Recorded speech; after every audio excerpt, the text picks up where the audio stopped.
সবাইকে শুভেচ্ছা, স্বাগত প্রথম আলোর নিয়মিত আয়োজন একেএস বার্তা সংক্ষেপে। সঙ্গে আছে আমি আব্দুল্লাল হুসাইন। জানিয়ে দিচ্ছি আজকের গুরুত্বপূর্ণ সংবাদগুলো। রাজধানী জুড়ে বর্তমানে গ্যাসের মারাত্মক স্বল্পচাপ বিরাজ করছে। তিতাসের লাইনে গ্যাস না থাকায় বাসাবাড়িতে রান্নায় ভীষণ সমস্যা হচ্ছে নগরবাসীর।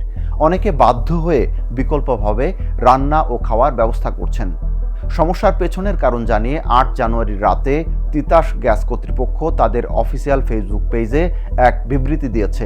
সংস্থাটি বলেছে, মালবাহী ট্রলারের নোঙরের আঘাতে আমিনবাজারে তুরাগ নদের তলদেশে ক্ষতিগ্রস্ত বিতরণ গ্যাস পাইপলাইন মেরামত করা হয়েছে। তবে মেরামতকালে পাইপে পানি প্রবেশ করে। গ্যাসের এই চাপ মোকাবিলায় চেষ্টা চালিয়ে যাচ্ছে বলে জানিয়েছে তিতাস গ্যাস কর্তৃপক্ষ। পঞ্চগড়ের তেঁতুলিয়ায় ৬.৯ ডিগ্রি সেলসিয়াস তাপমাত্রা রেকর্ড করা হয়েছে।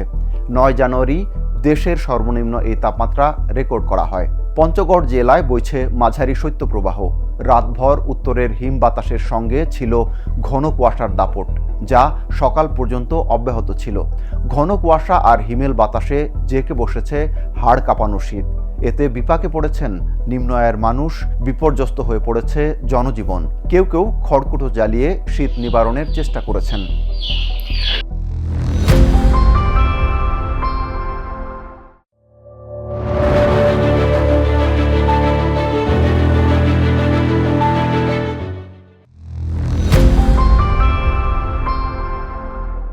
নির্বাচনের আগে বিএনপির কয়েকজন নেতা খুন হয়েছেন। দলটি এ নিয়ে সরকারের কাছে তীব্র নিন্দা ও ক্ষোভ জানিয়েছে, কিন্তু সরকার কোনো কার্যকর ব্যবস্থা গ্রহণ করছে না বলে অভিযোগ করেছেন বিএনপির মহাসচিব মির্জা ফখরুল ইসলাম আলমগীর। ৯ জানুয়ারি ঠাকুরগাঁওয়ে নিজ বাসভবনে সাংবাদিকদের প্রশ্নের জবাবে তিনি এ মন্তব্য করেছেন। তিনি বলেন, দেশের মানুষ নির্বাচনের জন্য অপেক্ষা করছে। এমন অবস্থায় আইনশৃঙ্খলা পরিস্থিতি নিয়ে তিনি সন্তুষ্ট নন। বিএনপি নেতাদের হত্যার বিষয়ে মন্তব্য করতে গিয়ে মির্জা ফখরুল আশা করেন, এমন ঘটনায় সরকার আরও দায়িত্বশীল ভূমিকা পালন করবে, যাতে এগুলোর পুনরাবৃত্তি না হয়।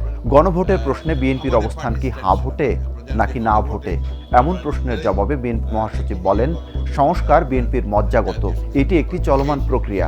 এই প্রশ্নে বিএনপির না বলার কোনো কারণ নেই। সংস্কারগুলো নিয়ে গণভোট হচ্ছে, সেই সংস্কারগুলো তো আমারই আপনার বহু আগে।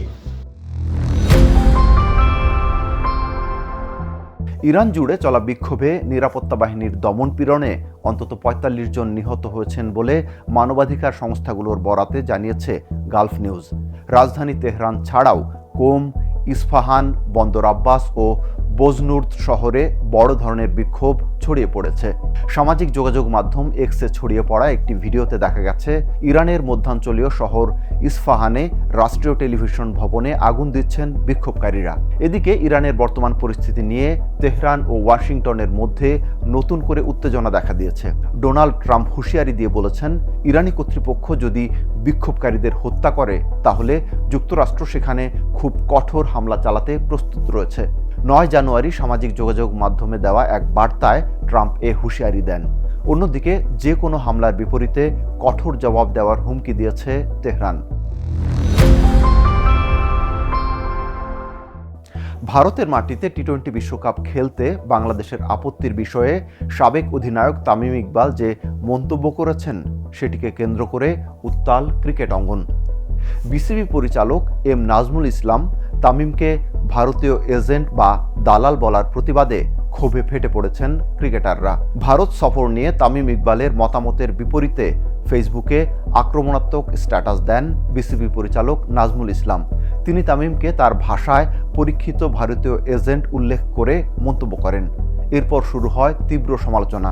প্রতিবাদে সরব হয়েছেন মুমিনুল হক, তাসকিন আহমেদ ও তাইজুল ইসলাম। মুমিনুল একে শিষ্টাচার বহির্ভূত ও অপমানজনক উল্লেখ করে পরিচালককে প্রকাশ্যে ক্ষমা চাইতে বলেছেন। তাইজুল ও তাসকিনও নাজমুলের বক্তব্যের তীব্র সমালোচনা করেছেন। এছাড়া ক্রিকেটারদের সংগঠন কোয়াব একে চরম নিন্দনীয় উল্লেখ করে বিসিবিকে প্রতিবাদ লিপি পাঠিয়েছে। শেষ করছি আজকের একেএস বার্তা সংক্ষেপ। প্রথম আলোর নিয়মিত আয়োজন দেখুন prothomalo.com সহ আমাদের ইউটিউব চ্যানেল ও ফেসবুক পেজে। ধন্যবাদ এতক্ষণ সঙ্গে থাকার জন্য। থাকুন ভালোর সাথে, আলোর পথে।